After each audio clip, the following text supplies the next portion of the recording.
कार्यक्रम के पुण्यार्जक हैं श्री कंवरलाल जी महावीर प्रसाद जी, पाटनी, मदनगंज, किशनगढ़, राजस्थान।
प्रार्थना मुद्रा बनाएं, आंखें बंद रखें।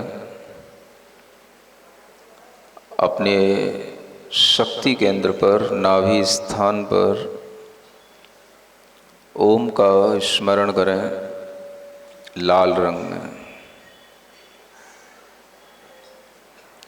ओकारं बिंदु संयुक्तम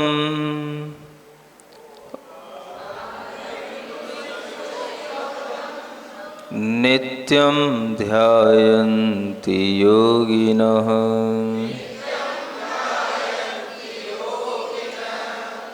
कामदं मोक्षदं चैव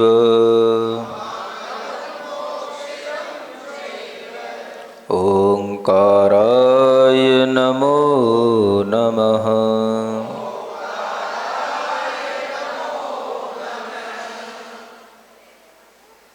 अपने माथे पर सफ़ेद रंग में अरहम लिखा हुआ देखें और अरहम के अंदर अनंत सिद्धों का स्मरण करते हुए इस मंत्र को पढ़ें। अरहमित्यक्षरं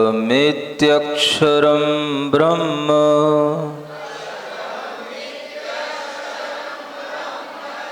वाचकं परमेष्ठिनः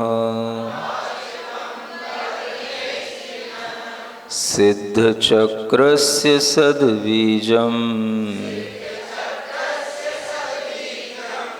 सर्वतः प्रणमाम्यहम्।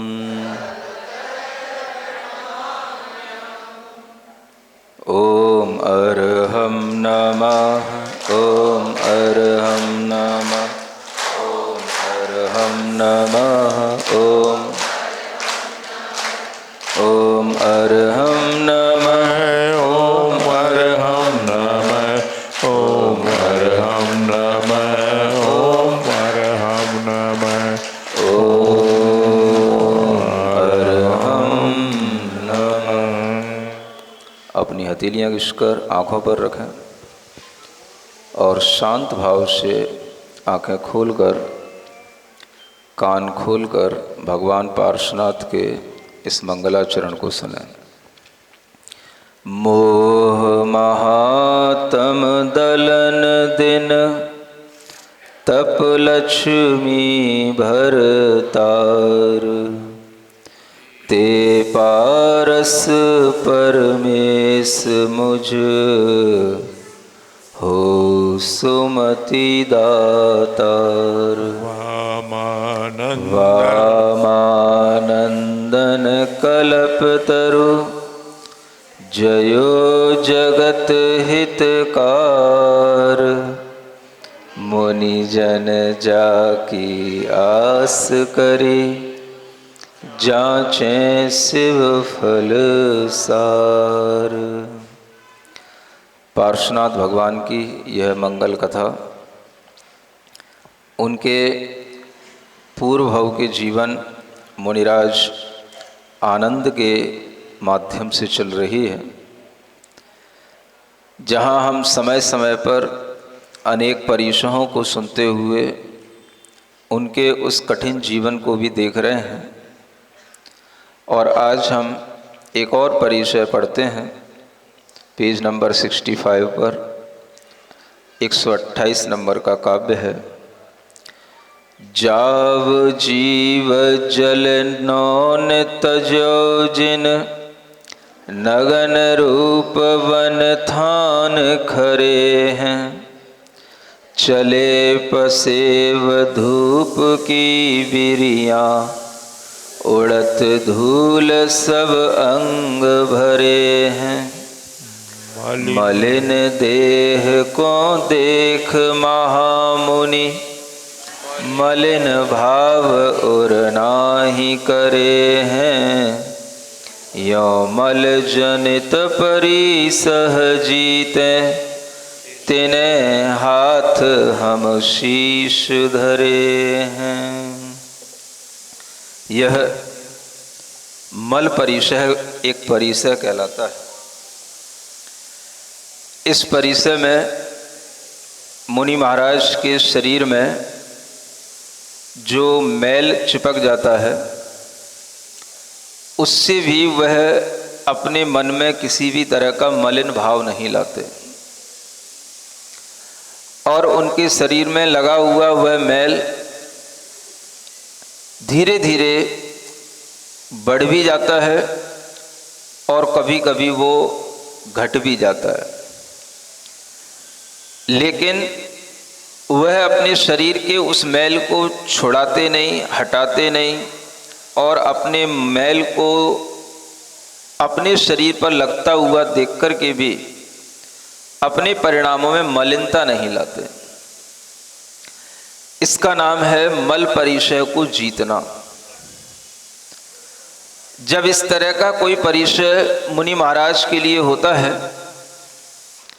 तो वह अपने शरीर पर ध्यान नहीं देते हुए वह अपनी चेतना पर ध्यान देते हैं, क्योंकि उन्हें पता है शरीर तो मलिन होता ही है और शरीर का स्वभाव रोजाना मैला होना है। रोजाना भले ही लोग उसको धो लेते हों, लेकिन उसकी मलिनता का स्वभाव कभी भी छूटता नहीं है। यह विचार मुनि महाराज के अंदर बहुत गहराई में समाया हुआ होता है, और इसी कारण वह शरीर को एक कोयले की तरह देखते हैं। जैसे कोयले को कितना ही पानी से साफ किया जाए, उसका कालापन कभी भी दूर नहीं होता। उस कोयले को पानी से धोते धोते हम कभी भी सफ़ेद उजागर करने के माध्यम से हम कभी भी उसको चमका नहीं सकते। वह कोयला कोयला ही रहेगा, चाहे हम उसको कितने ही सागर के जल से भी धोने की कोशिश करें। इसीलिए वह मुनि महाराज की दृष्टि उस शरीर पर न पड़कर अपनी चेतना पर रहती है। और शरीर अगर मलिन होता है तो भी वह अपने परिणामों में ऐसा मैलापन नहीं लाते कि अब मैं नहा नहीं पा रहा हूं, इसलिए देखो शरीर में कितना मैल लग रहा है।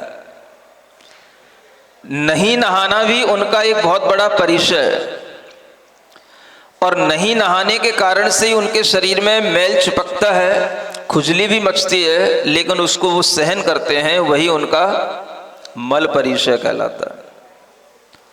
यह स्नान व्रत जो मुनि महाराज का होता है, यह स्नान व्रत उनकी पवित्रता को बनाए रखता है। बाहर से मैल भी लग जाता है तो भी उनकी चेतना इतनी पवित्र होती है कि जो व्यक्ति मुनि महाराज के स्वरूप को समझता है वह खुद तो सुबह से लेकर के नहा धो करके अपने घर को खूब पवित्र बनाता है,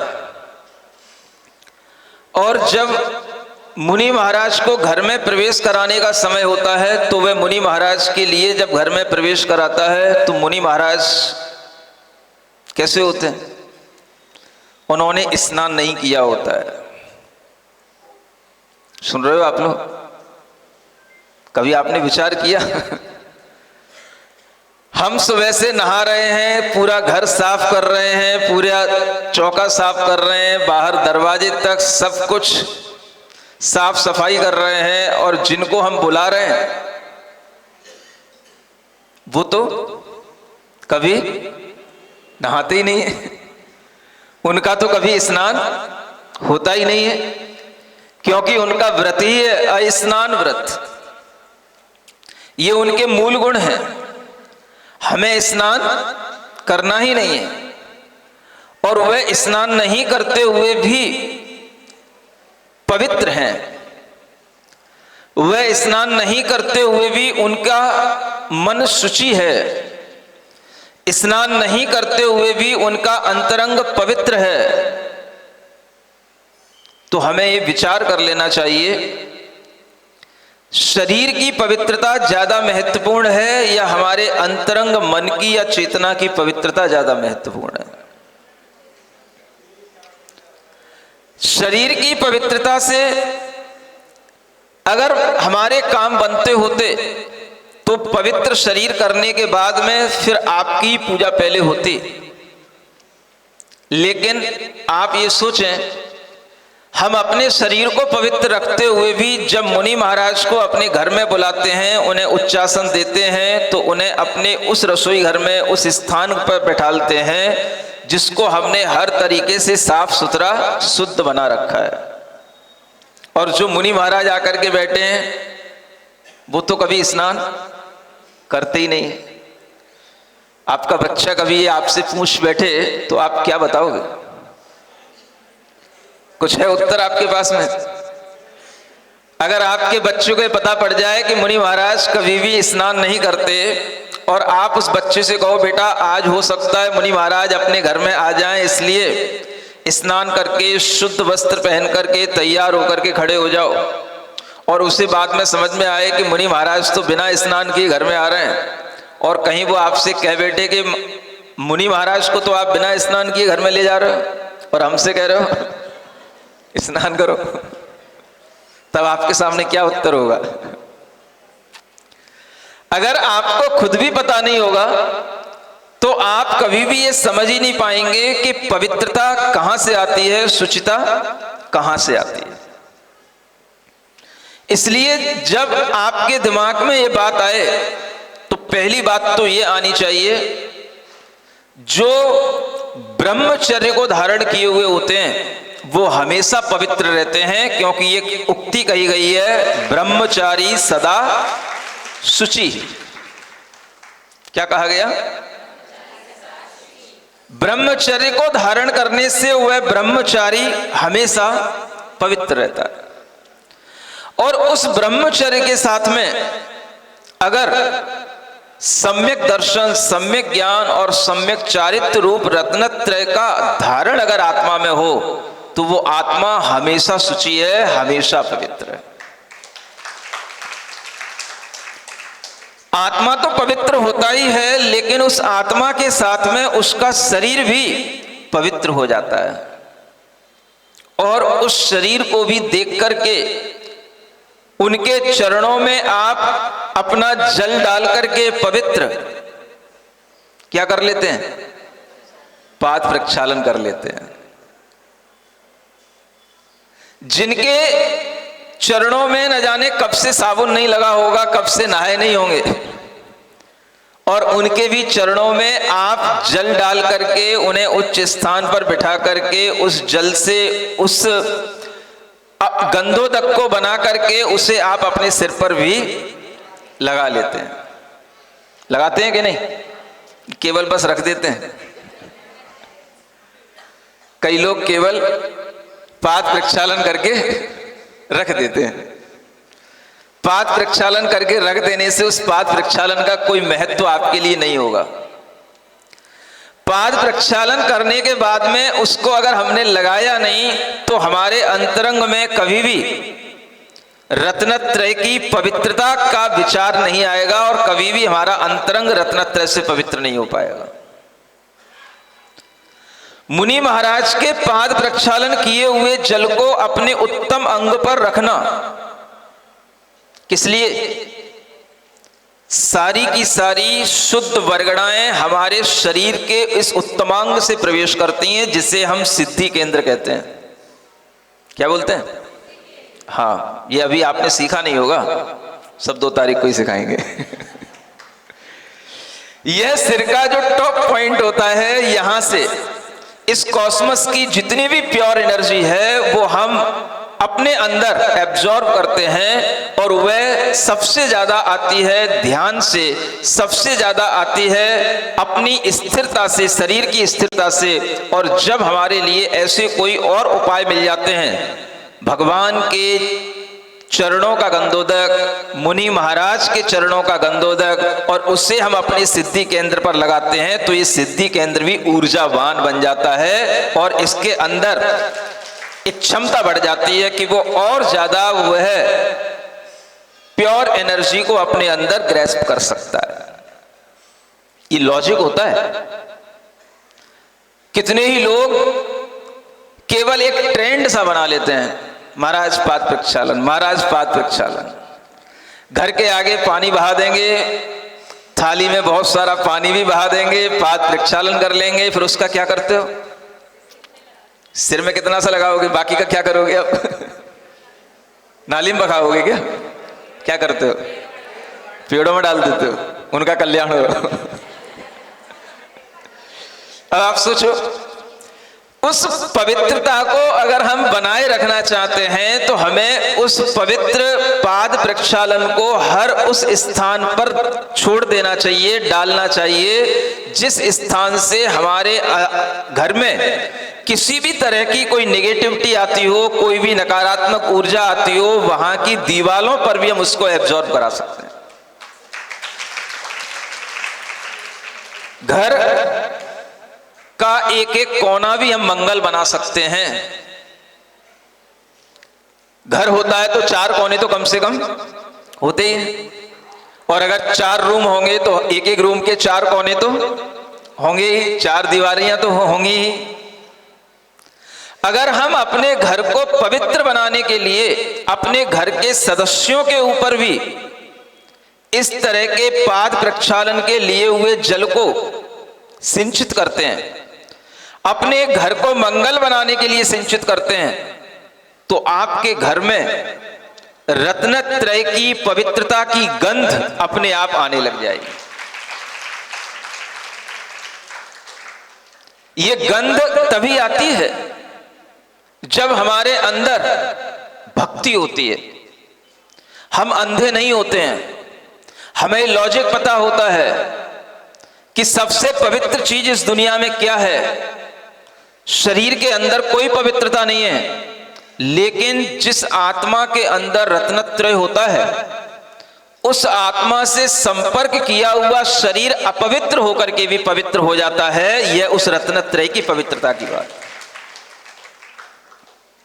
यह विचार जब अंदर रहता है तब आपके पाद प्रक्षालन की प्रक्रिया से भी आपको बहुत बड़े बड़े लाभ मिल सकते हैं।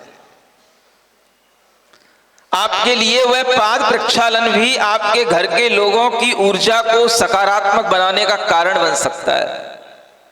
आपको पता हो कि वह सिद्धि केंद्र पर लगाने से उसका क्या फल मिलता है, क्या उसका उपयोग होता है। इसीलिए आचार्यों ने कहा, भगवान के गंधोदक और मुनि महाराज के चरणों का गंधोदक उसे अपने सिर के उत्तमांग पर लगाना, निम्नांग पर नहीं लगाना। पहले कहां लगाना? उत्तमांग पर।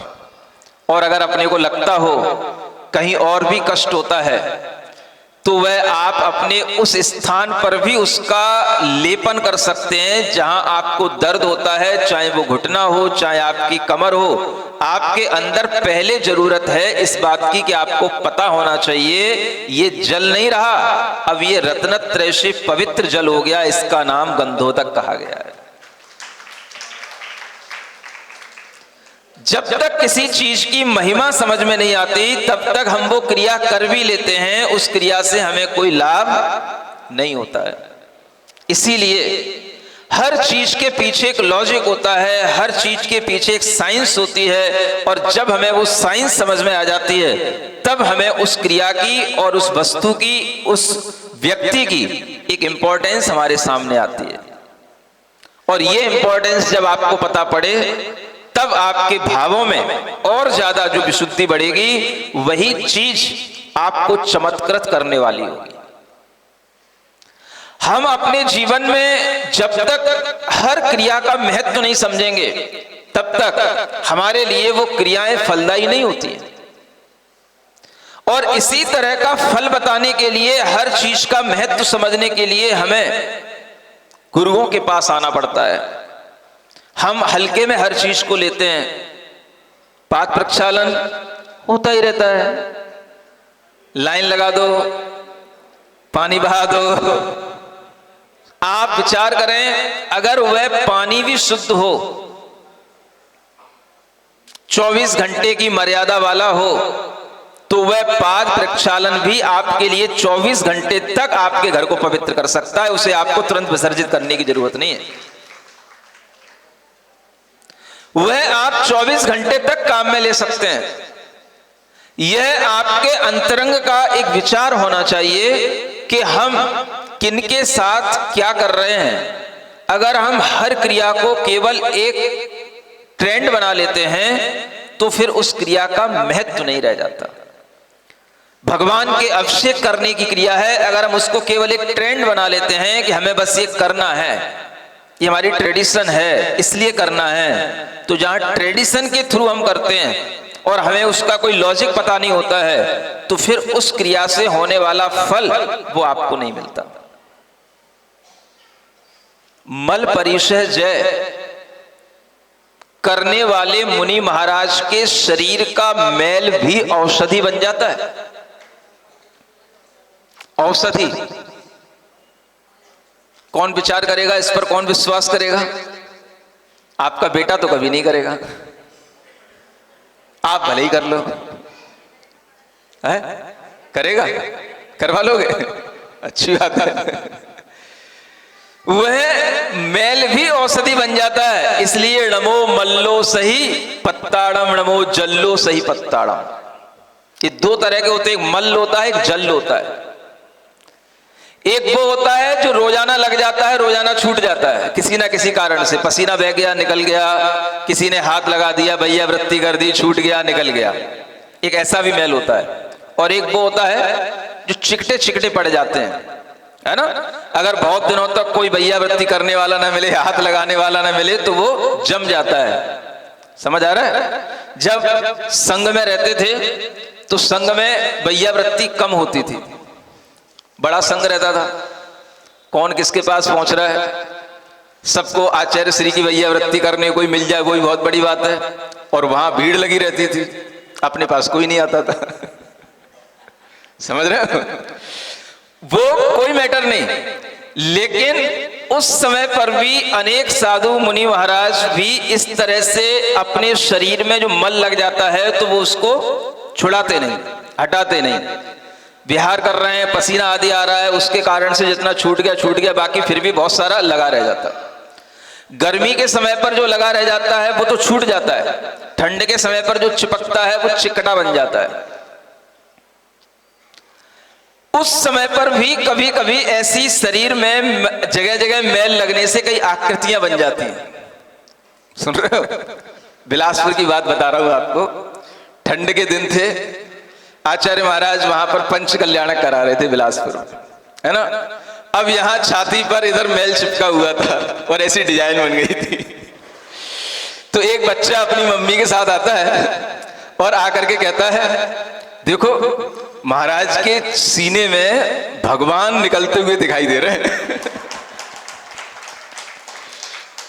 उसकी दृष्टि है। अब उसे वहां जो सेप बनी हुई दिखाई दे रही है, तो वो महिला कहती है कि देखो महाराज, बेटा ये कह रहा है आपके सीने में ऐसा क्या दिखाई दे रहा है? यानी कुछ नहीं दिखाई दे रहा, क्या दिखाई दे रहा है? तो उसको दिखाई दे रहा है कि ऐसी ये लाइनिंग क्यों बन गई, ये आकृति क्यों बन गई, ऐसा लग रहा है जैसे चारों तरफ तो मैल लगा हुआ, बीच बीच में कुछ अच्छा दिख रहा है। तो वो उसके मन में ये विचार आ गया। अब आप सोचो कि अगर इस तरह से बच्चा देखता है, उस बच्चे के अंदर ये श्रद्धा उत्पन्न होती है, तो उसके अंदर भी ये विचार आता है कि हाँ, मुनि महाराज का स्नान व्रत होते हुए भी अपवित्रता उनके शरीर में नहीं है, अपवित्रता तो हमारे मन मस्तिष्क में रहती है। और जिनका मन मस्तिष्क हमेशा पवित्र रहता है, उनका रोम रोम पवित्र रहता है।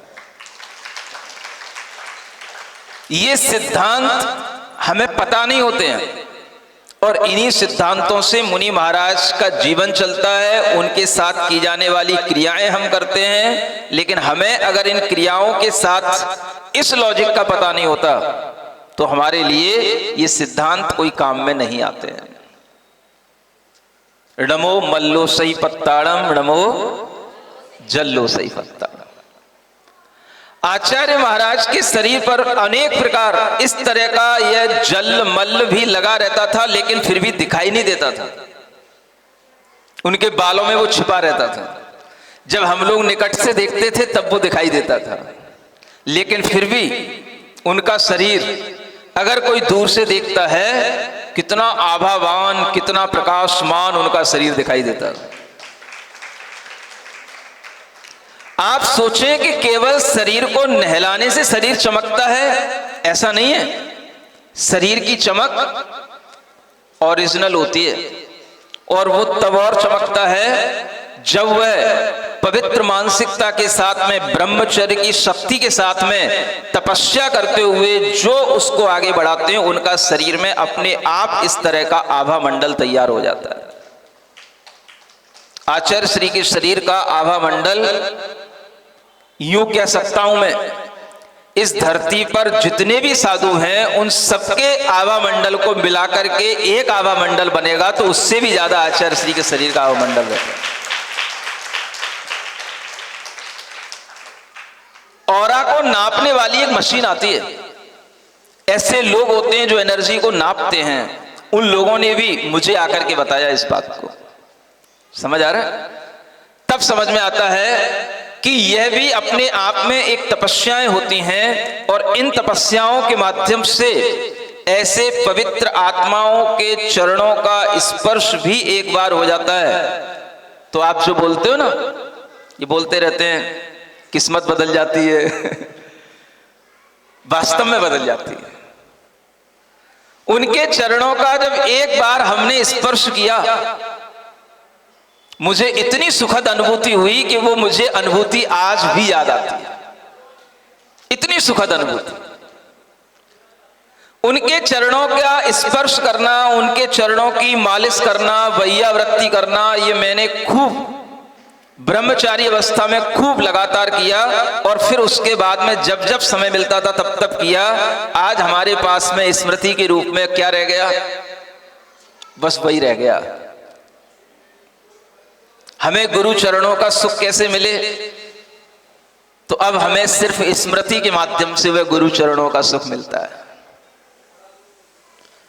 जब भी कभी हमें उन चरणों का स्पर्श करना होता है, तो हमें अपनी स्मृति में यही विचार लाना पड़ता है, और बस जो हमने किया है, जो उनकी सेवा में कई बार इस तरह से उनके चरणों की, उनके शरीर की, उनके मस्तिष्क की जो वैयावृत्ति करने का सुख प्राप्त किया, यह भी स्मृति में बना रहता है, और यही याद दिलाता रहता है, नमो मल्लो सही पत्ताड़म, नमो जल्लो सही पत्ताड़म। हमने तो रिद्धिधारी मुनि महाराज देखे नहीं, शास्त्रों में लिखा है वो तो होते नहीं। हमारे लिए तो इतना ही पर्याप्त है कि हमें ऐसे गुरु महाराज मिल गए। अब जब मिलेंगे रिद्धिधारी तब देखा जाएगा। ये भी अपने आप में एक औषधि बन जाती है, ये मल और जल शरीर का, और इस तरह की औषधियों से भी अनेक प्रकार के रोग दूर होते हैं। आचार्य महाराज के गुरु महाराज के भी गुरु महाराज कौन? आचार्य ज्ञान सागर जी महाराज। उनके जीवन की भी एक घटना है। एक व्यक्ति को कोई शरीर में जैसे सफेद दाग हो जाते हैं, कुष्ठ रोग हो जाता है, और वह किसी ने कह दिया तुम कुछ ना किया करो, ये महाराज जहां आहार करने जाते हैं ना, वहां इनके पाद प्रक्षालन होने के बाद में इनका जो गंधोदक होता है बस उसको लगा लिया करो, किसी ने कह दिया उस व्यक्ति से। और वह रोजाना मुनि महाराज का आहार देखने के लिए जाता, पाद प्रक्षालन होता, बाहर जो थाली रख दी जाती उसको अपने सिर पर लगा लेता, अपने शरीर पर लगा लेता। 8 दिन के अंदर उसका रोग दूर हो गया।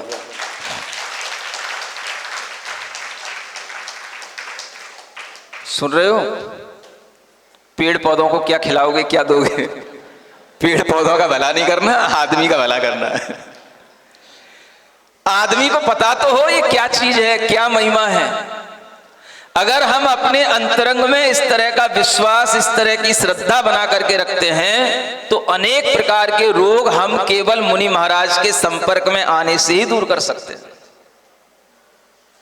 पता तो हो हमें महिमा, लेकिन हम हमेशा अपनी दृष्टि से ही चीजों को देखते हैं। हमारे अंदर कोई विकृतियां हैं तो हमारी अंदर वही विकृत दृष्टि बनी रहती है। हमने कोई किसी तरह की अवधारणा बना ली तो हमारे अंदर वही अवधारणा बनी रहती है।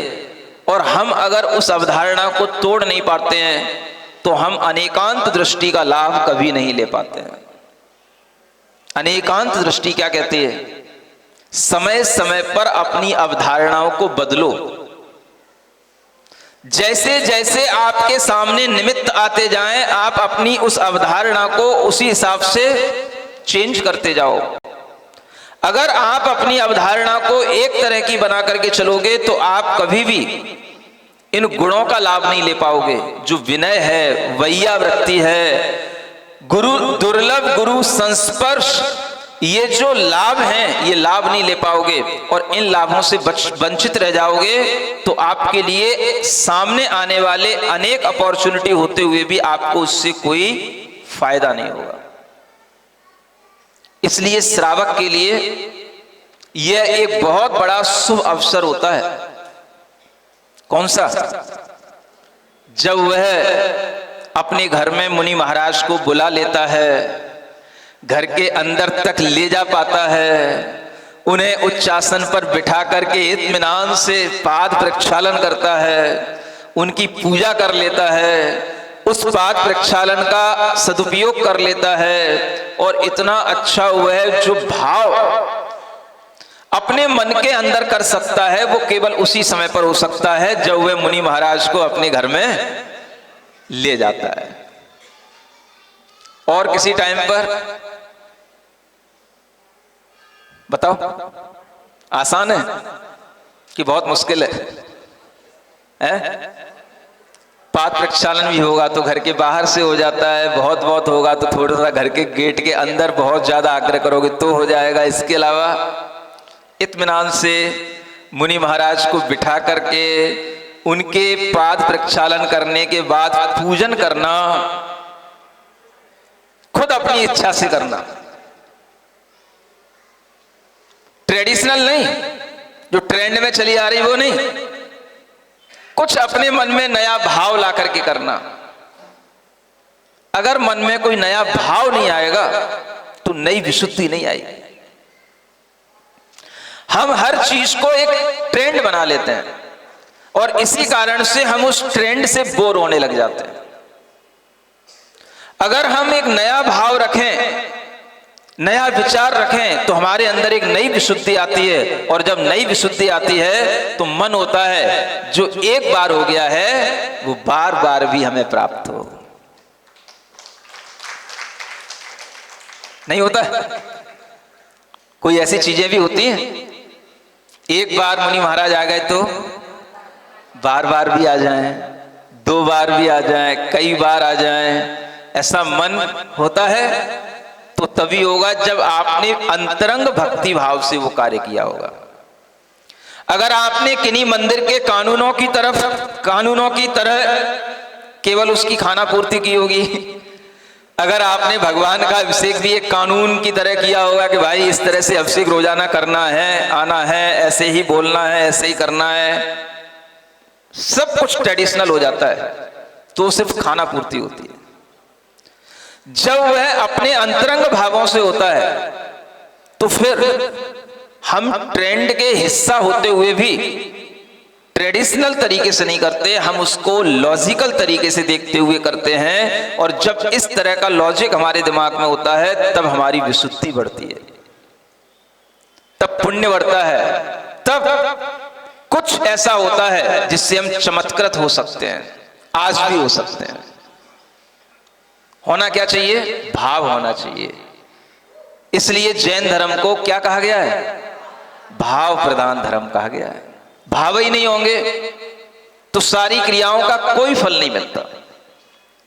भाव होते हैं तो हर क्रिया का फल मिलता है। इसलिए हमेशा अपने भावों की उज्जवलता के साथ में वह क्रिया करने का विचार अपने अंतरंग में आना चाहिए। और जब ये आएगा तो फिर आपके लिए जो लाभ कभी एक बार भी मिल जाता है उसे आप बार बार प्राप्त करने की कोशिश करोगे, भावनाएं करोगे, विचार अपने मन में लाओगे तो आपको एक बार से भी कई बार वह लाभ प्राप्त होंगे और आपके विचारों के अनुसार आपको फलों की प्राप्ति होगी।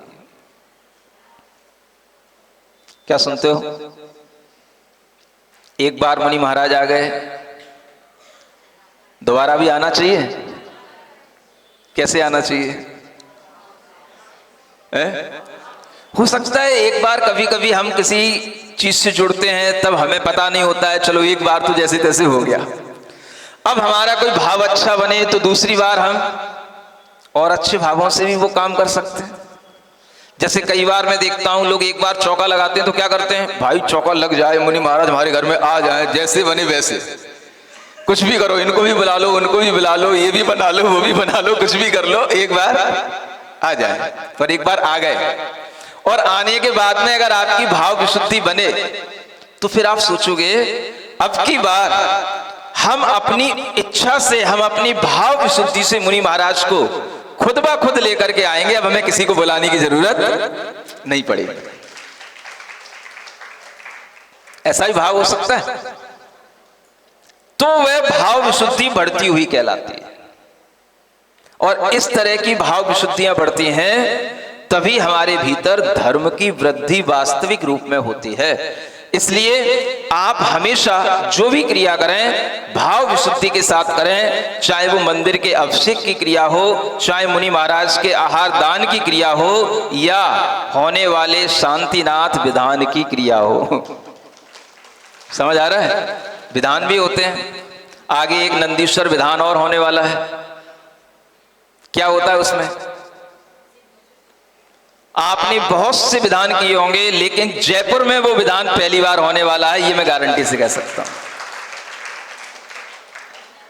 हाँ, नंदीश्वर द्वीप के चारों दिशाओं के जिनालय 5616 जिनालय होते हैं। उन सब जिनालयों की एक एक जिनबिंब के लिए अर्घ समर्पित करना, एक एक जिनबिंब, हर जिनालय में 108 जिनबिंब होते हैं। पूरे 52 जिनालयों के 108 जिनबिंबों को एक एक अर्घ समर्पित करने वाला विधान आज तक सबसे पहले आपके सामने ये बनकर के आया है और ये विधान आपके लिए हो रहा है। इससे पहले भी विधान तो हो चुका है लेकिन आपके लिए ये पहली बार हो रहा है। आपके सामने नित्य नए अवसर आ रहे हैं और आप देख रहे हो कि हर अवसर से हम कुछ ना कुछ लाभ उठा रहे हैं। इधर आप लोग बैठे हुए हो, आपका काम चल रहा है, लेकिन आपकी जनरेशन, न्यू जनरेशन जिसे हम यूथ कहते हैं, वो एक दूसरे हॉल में वो सब बच्चे बैठे हैं और वो वहां पर एक अलग तरह की प्रैक्टिस कर रहे हैं। उन्हें हम सुबह संस्कार देकर के आए हैं, ज्ञान देकर के आए हैं और आगे भी वो नई नई एक्टिविटी सीख रहे हैं और वो भी 2 दिन की वर्कशॉप आज पूरी कर लेंगे। जो बच्चे उसमें इन्वॉल्व हुए आप उनसे पूछना, अलग से बैठा के पूछना, बेटा बच्चा बताओ तुम्हें कैसा लगा, क्या सीखा, तुम्हारे अंदर कोई चेंज आया कि नहीं, पूछ लेना। वो बता पाता है या नहीं बता पाता है ये भी देख लेना, लेकिन ये भी समझ लेना कि वो अगर नहीं भी बता पा रहा है तो भी उसके अंदर बहुत कुछ आया है, क्योंकि हर चीज बताई नहीं जा सकती है।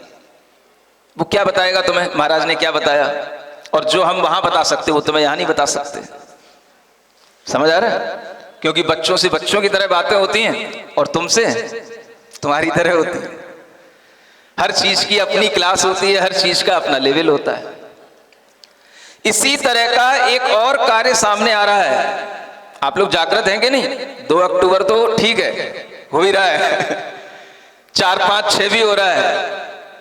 आगे आने वाले 12-13 तारीख के लगभग, सुन रहे हो, 12-13 तारीख को एक अरहम अभ्युदय का और कार्यक्रम जयपुर के अंदर होने वाला है, जिसमें आपके घर के जो बच्चे इस वर्ष 2024 कहो, 2023 कहो या 2022 भी कहो, अगर उन्होंने सीए का, सीएस का, कैट का, क्लेट का, आईआईटी का, आईएएस का, यूपीएससी का कोई भी एग्जाम क्लियर किया हो, उनके लिए भी आगे कैसे जीवन जीना, जो वो अपने जीवन का एक नेक्स्ट लेवल पर पहुंच रहे हैं, तो उस जिंदगी को कैसे अच्छी बनाने, कैसे अपना एक वर्क लाइफ बैलेंस बनाना, इन सब चीजों को भी सिखाने के लिए एक वर्कशॉप आयोजित की जा रही है। उसमें भी आप अपने बच्चों को, जो कंपटीशन क्लियर कर चुके हैं, उन बच्चों को आप वहां तक पहुंचा सकते हो। उसके भी रजिस्ट्रेशन चल रहे हैं। सुन रहे हो? यूं मत कहना कि बच्चे बड़े होने के बाद में फिर हमारी सुनते नहीं है। तुम्हारी नहीं सुनेंगे, किसकी सुनेंगे? हमारी सुनेंगे। और वहां पर हर लेवल के अलग अलग एक्सपर्ट्स आ रहे हैं, वो उनको सुनाएंगे, वो उनको बताएंगे। बड़े बड़े सीए भी होंगे, बड़े बड़े लॉयर भी होंगे, अलग अलग तरीके की फील्ड में एक्सपर्टीज रखने वाले लोग होंगे। उनके माध्यम से भी चलेगा एक चैनल, और इसके बाद अपना भी एक संस्कार उनके लिए रहेगा। जीवन में आगे किन किन चीजों के साथ में आगे बढ़ना, क्या करना, क्या नहीं करना, ये भी एक लॉजिकल तरीके से सीखने का उन्हें संयोग बन सकता है। बस आप ये मत कहना हमारे बेटे हमारी सुनते नहीं है। किसकी सुनते हैं? जिसकी सुनते हैं वहां तक पहुंचाने की कोशिश करो, फिर बाद में हमारी जिम्मेदारी है कि वो हमारी सुनते हैं कि नहीं सुनते हैं। बस आप उन्हें सामने तक ले आओ, फिर जिम्मेदारी हमारी है कि वो हमारी सुनते हैं कि नहीं सुनते। सुन रहे हो कि नहीं? हाँ, अगर आपके अंदर सिर्फ इतना भाव बने कि बच्चा कहीं भी पढ़ रहा हो, चाहे वो बेंगलोर में पढ़ रहा हो, चाहे बॉम्बे में पढ़ रहा हो, इन 2 दिनों में वह आ जाए, सामने बैठ जाएगा, तो सब कुछ सीख लेगा, सब कुछ सुन लेगा। समझ आ रहा है? आप इस बात से इस चीज का अनुमान लगा सकते हो। यहां जो 2 दिन की वर्कशॉप चल रही थी वो बिल्कुल फ्री चल रही है। फ्री से मतलब बच्चे उसमें बिल्कुल फ्री हैं, कभी भी आ सकते हैं, जा सकते हैं, उनके पास मोबाइल भी है, वह बाहर भी निकलते हैं। 1 दिन की वर्कशॉप होने के बाद में आज सुबह हमने कहा कहीं थक तो नहीं गए, आएंगे कि नहीं आएंगे, पता पड़ा कल जितने थे उससे आज और ज्यादा है।